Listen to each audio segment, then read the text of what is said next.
Muy buenas noches, bienvenidos a Odisea. La pandemia, que ya lleva tanto tiempo, tiene a la clase política y sobre todo a quienes gobiernan sometidos a una presión permanente que genera, consciente o no, un monto de miedo que a su vez produce, uno podría imaginar, mucha torpeza. El miedo no nos vuelve más estratégicos, más racionales. Normalmente nos repliega a conductas muy primitivas y muchas veces torpes. Uno preferiría pensar, imaginar, que muchas de las incoherencias, irregularidades, torpezas que ve en la escena oficial relacionada con la política sanitaria se deben a ese miedo y no necesariamente a la calidad estándar del gobierno. Fíjense, vamos a hablar de un par de temas que tienen que ver con la pésima campaña de vacunación que se realiza en la Argentina y que lidera Alberto Fernández, que forma parte de un enfoque general sobre la pandemia que no hace más que incurrir en distintos desaciertos, no solo referidos al presente y al futuro, sino también a la evaluación del pasado. Vamos a poner un ejemplo. Este fin de semana, el presidente concedió una entrevista muy interesante y llena de curiosidades y de frases llamativas, algunas insólitas, a la cadena CNN, a la versión española, en un programa que conducen María O'Donnell y Ernesto Tenenbaum.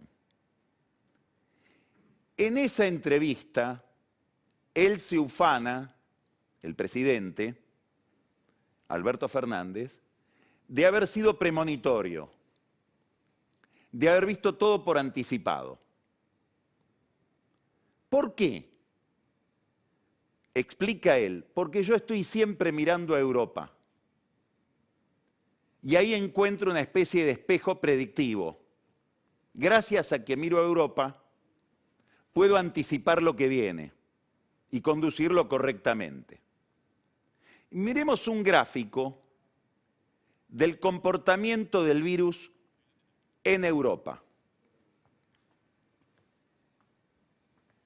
Esto es de un sitio que se llama All World in Data y toma, en este caso, el COVID en la Unión Europea, que es a donde está mirando Alberto Fernández todo el tiempo. Este pico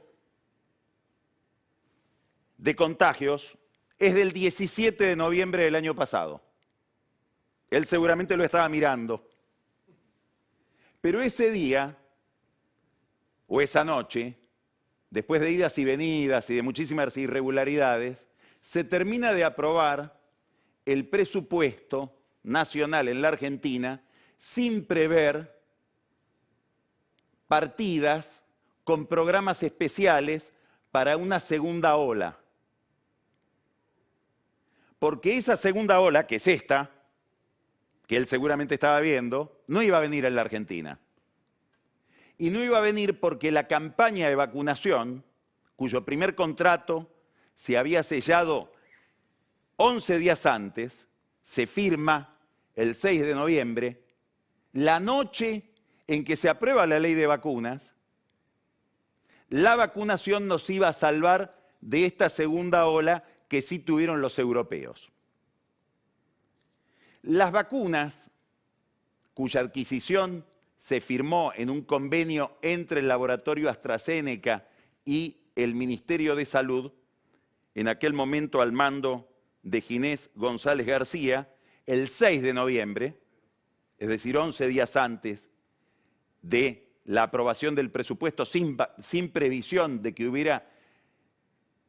fuéramos a necesitar programas como el IFE, como el ATP, asistir a empresas, etcétera, porque no iba a haber una segunda ola, en aquel momento se firmó ese convenio por la compra de 22 millones de dosis al laboratorio AstraZeneca, con el que estaba muy entusiasmado Alberto Fernández y estaba muy entusiasmado Ginés González García, porque la parte de producción industrial de la vacuna, no la investigación, se iba a realizar en la Argentina por parte del laboratorio mAbxience de su amigo Hugo Sigman. 22 millones de vacunas, de las cuales se pagó por adelantado el 60%. No llegaron en enero, no llegaron en febrero, no llegaron en marzo.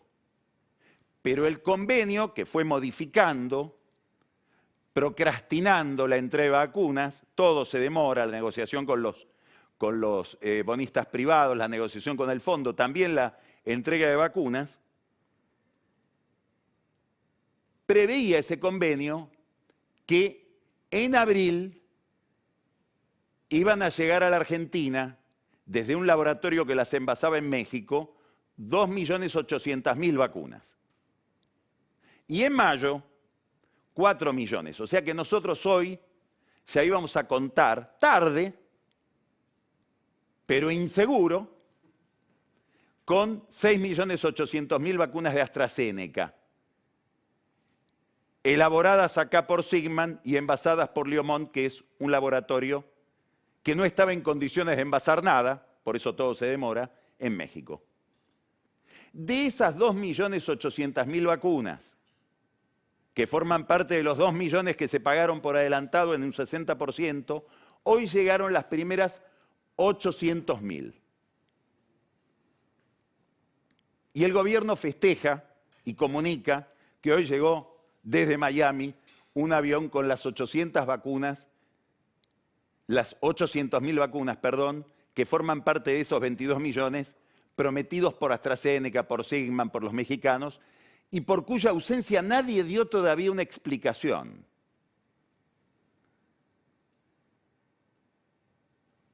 Tendrían que llegar 4 millones más en junio. Vamos a ver. Es uno de los problemas. Está la enorme incógnita sobre qué pasó con Pfizer.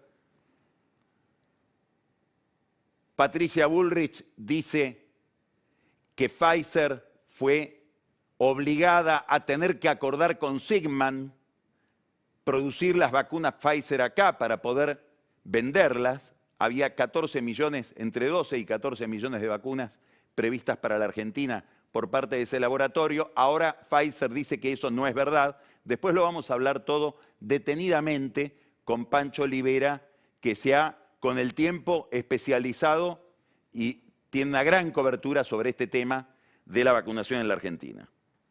Ahora hay un segundo problema, que habla de la baja calidad de la vacunación, de las campañas vacunatorias. Y es que, aun donde hay vacunas, muchas veces no se aplican. ¿Por qué? Porque hay un déficit en la organización de la vacunación. Entonces quiero poner algunos ejemplos. Esto que usted está viendo acá,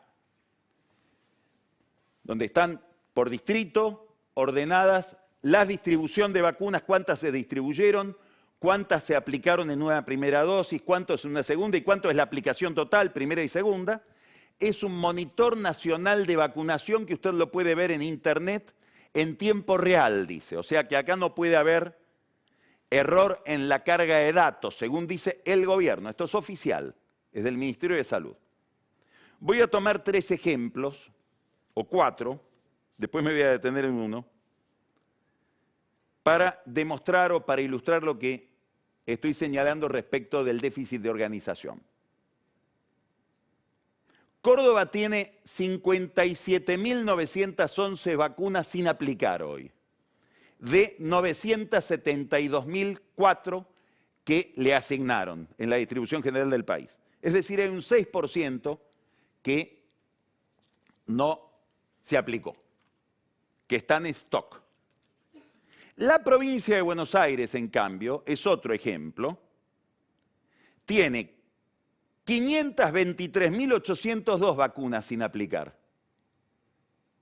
que es lo que resulta de restar las distribuidas, 4.808.220 y 4.284.418. Estas son las que se aplicaron. Si resto 4.284.418 de 4.808.220 me da esta cifra que les acabo de decir, 523.804. El 10% de las vacunas que tiene asignada la provincia de Buenos Aires no se aplican.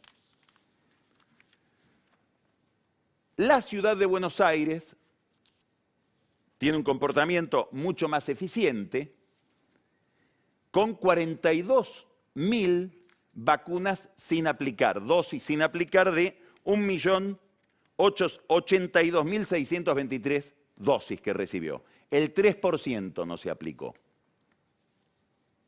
Y ahora vamos a un caso en el cual nos vamos a concentrar, porque acá no hay solamente un déficit de organización, sino un caso espeluznante de politización.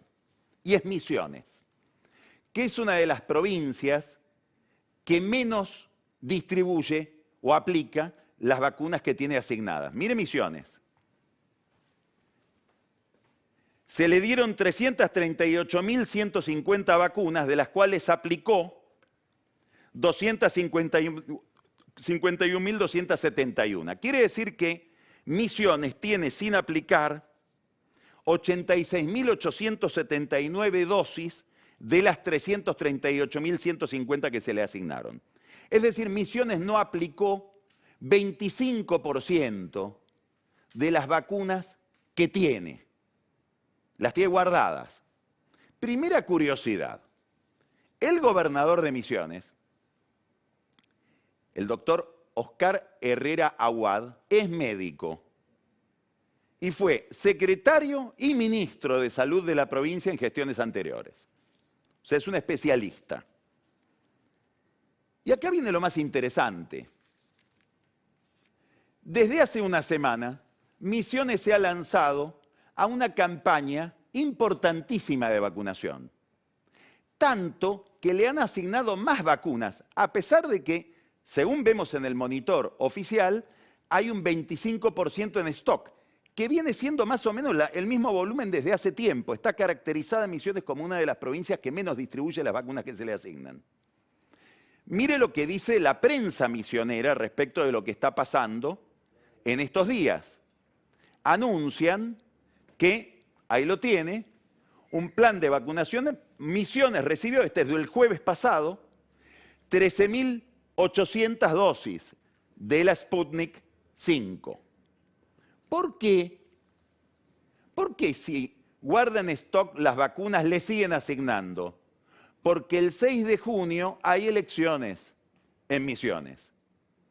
Hay elecciones de concejales, diputados provinciales, es decir, el gobernador Herrera Aguad se juega su gobernabilidad. Entonces ahora lo que vemos en la prensa misionera es una campaña de vacunación extraordinariamente intensa, por la cual la vacuna se entrega como un beneficio electoral. Las vacunas que se escamoteaban, ahora nos preguntamos si no las guardarían para aplicarlas en la campaña electoral. Esta politización tiene muchas facetas. Uno se preguntaría, por ejemplo, a ver si me sigue el razonamiento. En la ciudad de Buenos Aires hay un dispositivo de vacunación que permite vacunar más o menos 30.000 personas por día.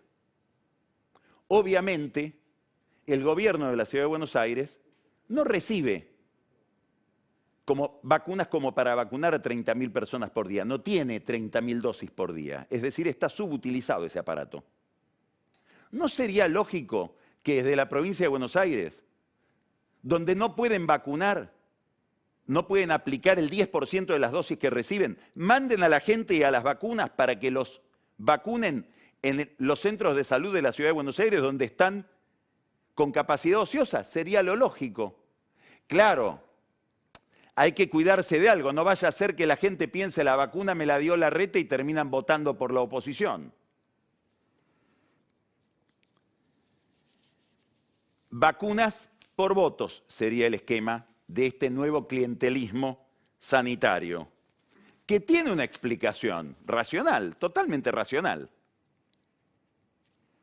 Y es la siguiente: cuanto más asustado está el político, más preocupado está por el voto, no menos preocupado, más preocupado por no perder el poder. Entonces, fíjese lo que ha descubierto, lo que ha detectado la consultora Poliarquía, que lidera Alejandro Katterberg, en el último estudio que hizo la semana pasada, antes de esta regresión a la fase 1 que estamos viviendo ahora, sobre las medidas restrictivas y la vacunación. Katterberg descubre en ese estudio que entre las personas que cuentan con todos sus parientes vulnerables vacunados, la adhesión a la política sanitaria de Alberto Fernández es del 58%. En cambio, las personas que tienen algunos parientes vulnerables vacunados, no todos, esa adhesión baja al 41%. Y las personas que están rodeados de familiares vulnerables pero no vacunados, la adhesión a la política de Fernández desciende al 17%. Es decir, que a mayor vacunación, mayor consenso para el gobierno de Fernández. Esto lo debe haber estudiado bien Herrera Aguad, que, para que la gente no se olvide a quién vacuna, poquitos días antes de las elecciones, las tiene el 6 de junio, empezó a vacunar con las vacunas que tenía guardadas. Hay un alineamiento muy importante entre adhesión política al gobierno o a la oposición y evaluación de las medidas del gobierno en materia sanitaria. Por ejemplo, todas las restricciones que se impusieron antes de este cierre más estricto, que todavía no ha sido evaluado por los encuestadores, las que tienen que ver, por ejemplo, con la educación, todo el debate sobre escuelas abiertas, escuelas cerradas, en la capital la imagen del gobierno mejoró 4%, 4 puntos porcentuales. Mientras que en la provincia de Buenos Aires, donde gobierna Axel Kicillof, el aumento fue de 14 puntos. ¿Se entiende ahora por qué Kicillof ha hecho de esta campaña de encierro una bandera? Porque le va bien con los votos, en la medida en que no hay vacunas. Claro, todo esto repercute de otra manera, que a mi juicio todavía es extraordinariamente misteriosa. Todavía no sabemos cómo se está procesando todo este drama en la sociedad. Hay un aumento de la pobreza dramático, vuelve el hambre. En esta segunda oleada, como dijimos, el gobierno, mirando a Europa, no pudo mirar ni siquiera el conurbano y no previó una asistencia especial. No pueden mirar sectores enteros de la economía que se hunden. Después va a hablar de esto Marcos Buscaglia. Interesante esto, mirarlo a la luz de la política fiscal. Ahora vamos a hablar de esto. Lo que pase por dentro de la sociedad, el procesamiento invisible de todo este drama todavía es una incógnita, que tiene alarmados a muchos políticos. Si uno mira el vecindario, es razonable esa alarma.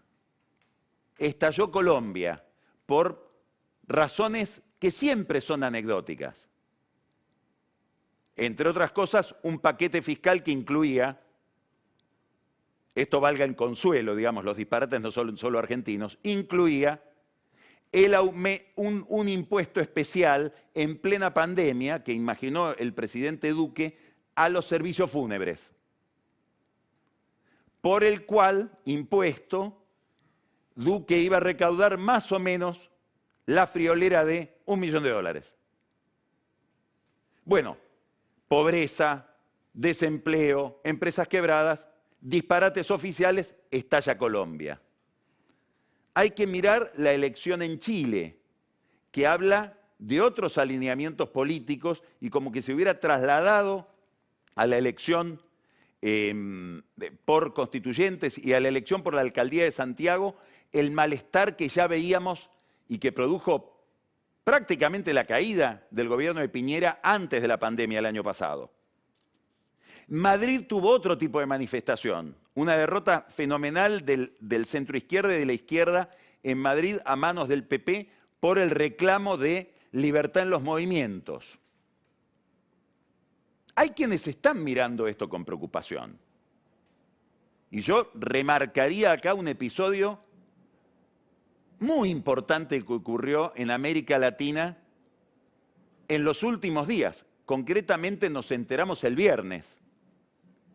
El viernes, Lula da Silva tuiteó que el 12 de mayo se había reunido a almorzar en la casa de un amigo común que fue ministro de ambos, con Fernando Henrique Cardoso.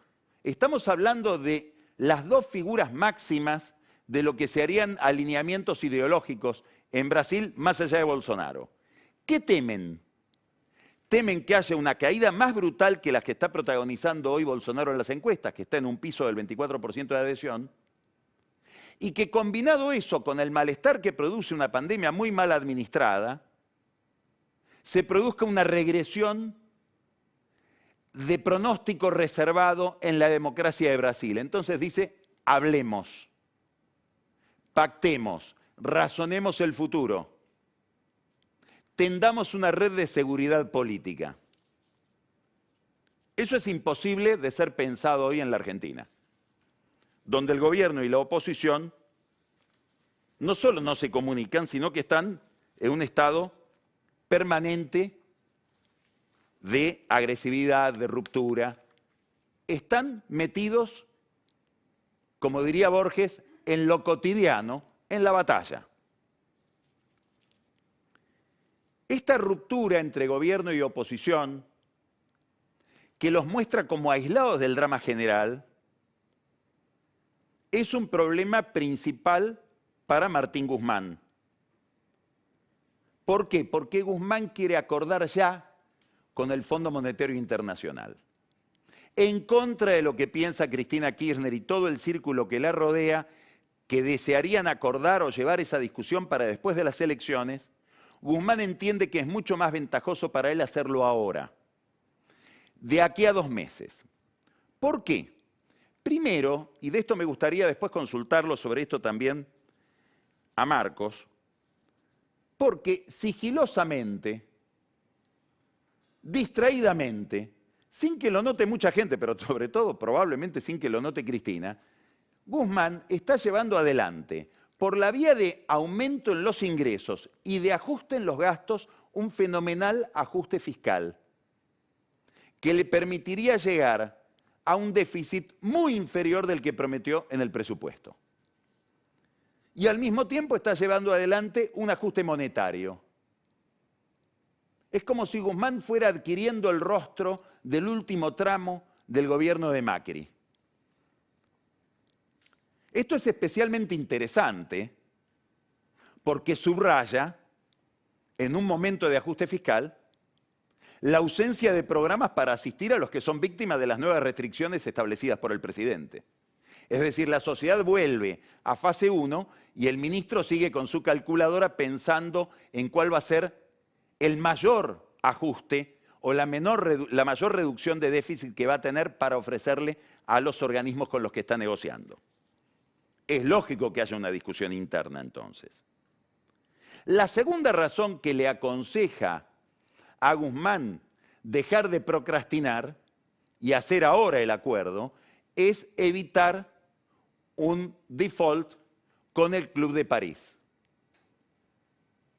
que le dice 2 cosas. La primera, si querés renegociar con nosotros la fenomenal deuda que dejó Kicillof, pésimamente negociada, con tasas y punitorios leoninos para la Argentina, si querés renegociar eso, porque no lo podés pagar, bueno, tenés que tener antes un acuerdo con el fondo. Pero le dice una segunda cosa. Entre todo el material que ha habido para leer y para observar durante el fin de semana, yo destaco una entrevista muy interesante por lo sutil.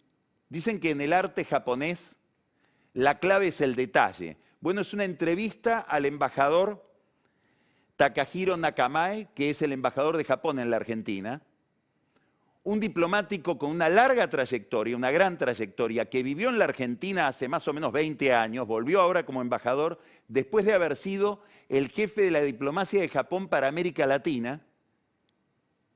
Con gran conocimiento de su oficio, dijo algo muy importante.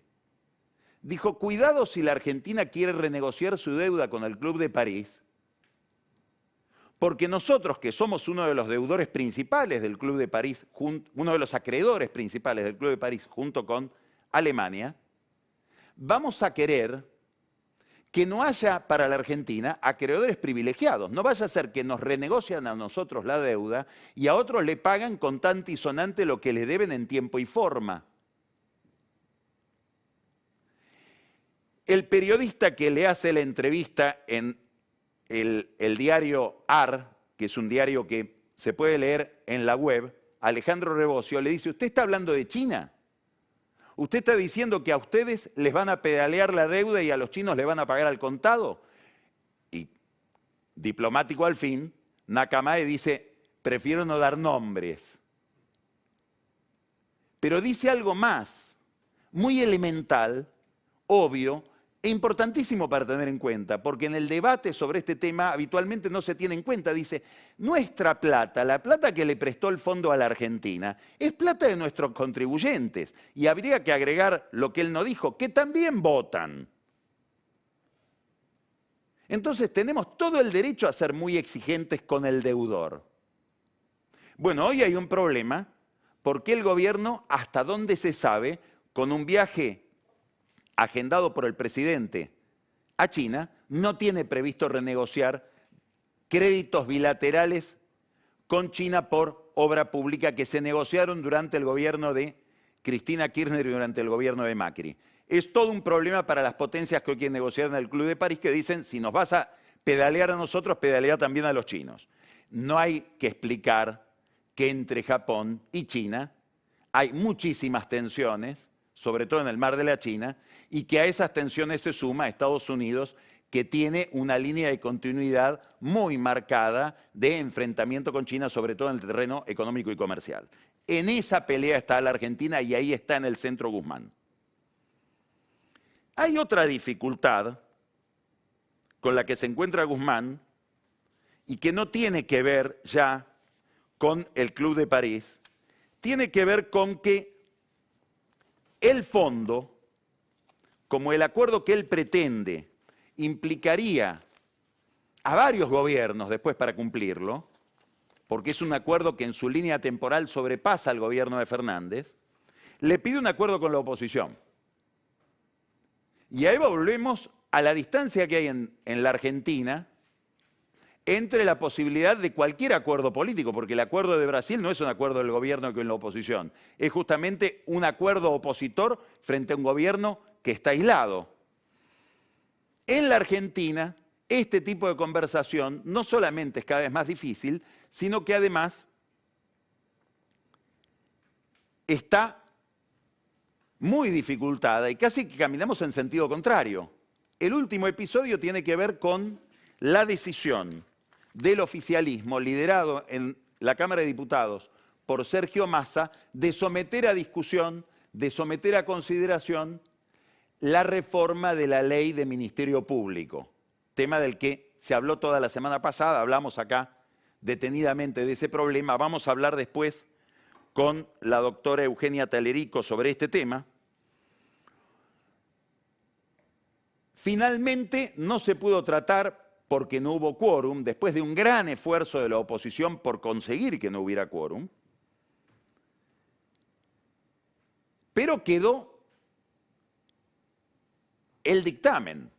El gobierno ahora tiene un dictamen para conseguir una ley que le permitiría, por distintas razones, controlar a los que investigan, sobre todo a los que investigan la corrupción. Y ahora faltaría que en algún momento logre el oficialismo dar quórum, conseguir el quórum para aprobar ese dictamen que se consiguió el martes pasado.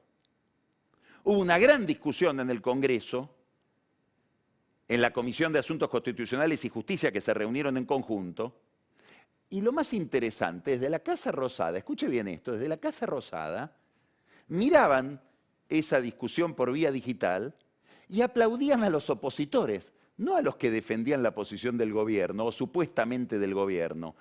Pareciera que al sector ligado a Alberto Fernández, sobre todo aquellos que tienen mayor sensibilidad por los temas institucionales, que se ven mucho más reflejados en la posibilidad de designar a un procurador, a un jefe de los fiscales en conjunto con la oposición, Rafecas, por ejemplo, que fue postulado por el gobierno, que hacerlo solo como un jefe de fiscales faccioso, solo oficialista. A esa gente le gusta que patine el proyecto de Cristina en el Congreso. Y esto inspira, obviamente, en el kirchnerismo y probablemente también en Cristina Kirchner, una pregunta que debe ser muy inquietante, una fantasía desagradable, que es la siguiente.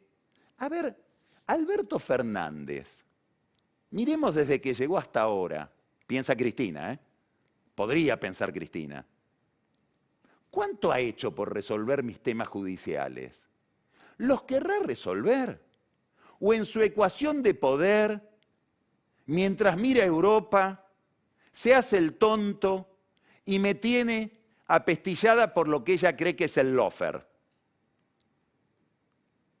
¿Continúa ese lawfare bajo el gobierno de Fernández? Es una interesantísima pregunta, inquietante si uno está en el pellejo de Cristina y su familia, a la que no le debe gustar que en la Casa Rosada haya funcionarios festejando que el proyecto, por ahora, para dominar a los fiscales, no obtuvo quórum y patinó hasta nuevo aviso. Desde el sector de Cristina Kirchner se convoca ahora a una caravana para mañana, veremos cuánta gente va, una caravana para ir a reprochar a la Corte por este sistema de cosas que ella considera persecutorio y que cree, el kirchnerismo, tiene que ver exclusivamente con la experiencia Macri. Es decir, para Cristina y su grupo, durante el gobierno de Macri se montó una maquinaria persecutoria usando sobre todo los servicios de inteligencia para hostigar a la oposición. Es cierto que durante el gobierno de Macri el manejo de los servicios de inteligencia fue un desastre, que hicieron calamidades, que se están juzgando en la justicia. Es cierto que se persiguió opositores, se persiguió periodistas, se persiguió inclusive gente del propio gobierno de Macri. Lo que es un disparate es pensar que eso lo inventó Macri.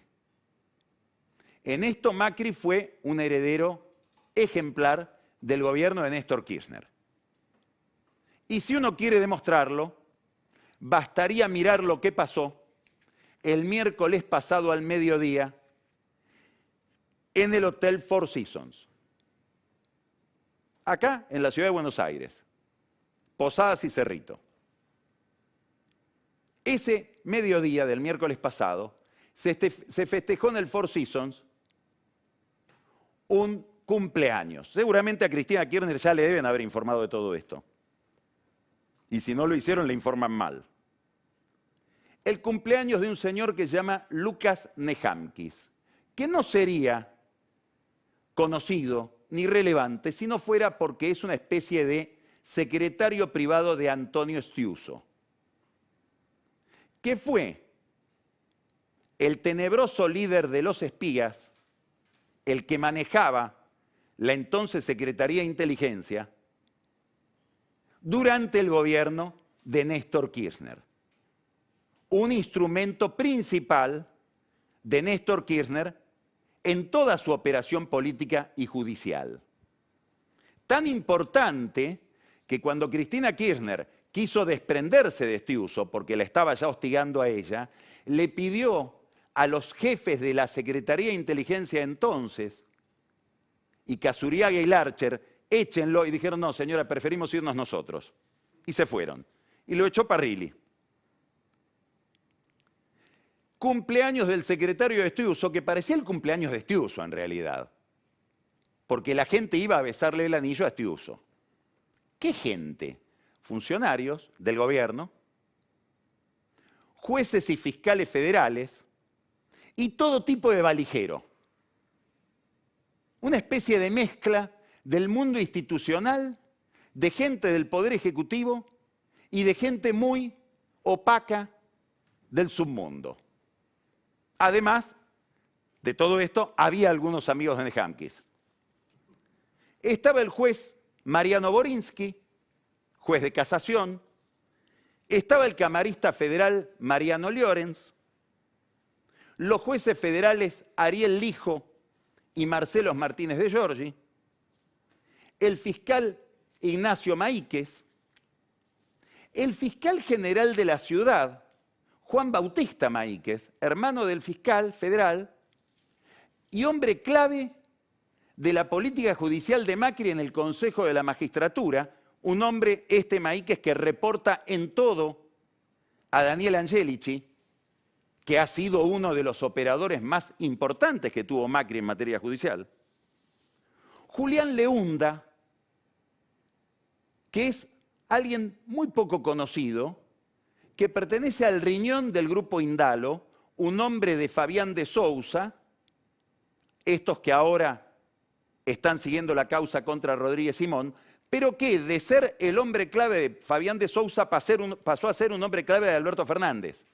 Y es hoy uno de los principales funcionarios de su equipo de asesores. Estaba ahí también, departiendo con Estiuso.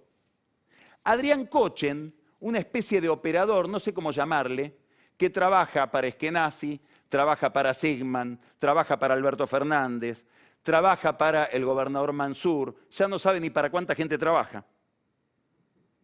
Alejandro Olmos, líder del grupo Crónica, muy ligado a la UOM, que ahora quiere quedarse con Telefónica en Uruguay y después con Telefónica de Argentina. Y Guillermo Michel, un abogado muy inteligente, muy capaz, cerebro tributario de Sergio Massa en la Cámara de Diputados, fue en su momento un asesor indispensable de Ricardo Echegaray en la AFIP, y hoy es un hombre clave en los vínculos entre Guado de Pedro, un amigo de Nehamkis que no fue al cumpleaños, el ministro del Interior, Michel, un hombre clave en la relación entre Guado de Pedro y Estiuso y Nehamkis, sobre todo en algunas operaciones que tienen que ver con el sector de la salud. Al final del cumpleaños llegó Jorgito Brito, Banco Macro, que debe haber tenido la experiencia desagradable de encontrarse con el juez Lijo que procesó a su padre después de haber sido tan amigos. Si uno recorriera todas esas mesas de las 40 personas que habría en el Four Seasons para festejarle el cumpleaños al secretario de Estiuso, casi que podría reconstruir a la perfección el caso Chicone, en el que Estiuso tuvo tanto que ver. Habría que pensar de todo lo que se habló en esas mesas en un tema que toca este costado de la vida pública. Se habló mucho de María Eugenia Vidal, de la posibilidad de que María Eugenia Vidal finalmente compita en la Ciudad de Buenos Aires como diputada. Y alguien informado dijo, no sabemos si Vidal, pero la gente de Vidal quiere quedarse con el sector de justicia y seguridad de la Ciudad de Buenos Aires, desplazándolo a Marcelo D'Alessandro de ahí y poniendo a un hombre que también como D'Alessandro es de Angelici, Gustavo Ferrari, que fue ministro de Justicia de Vidal.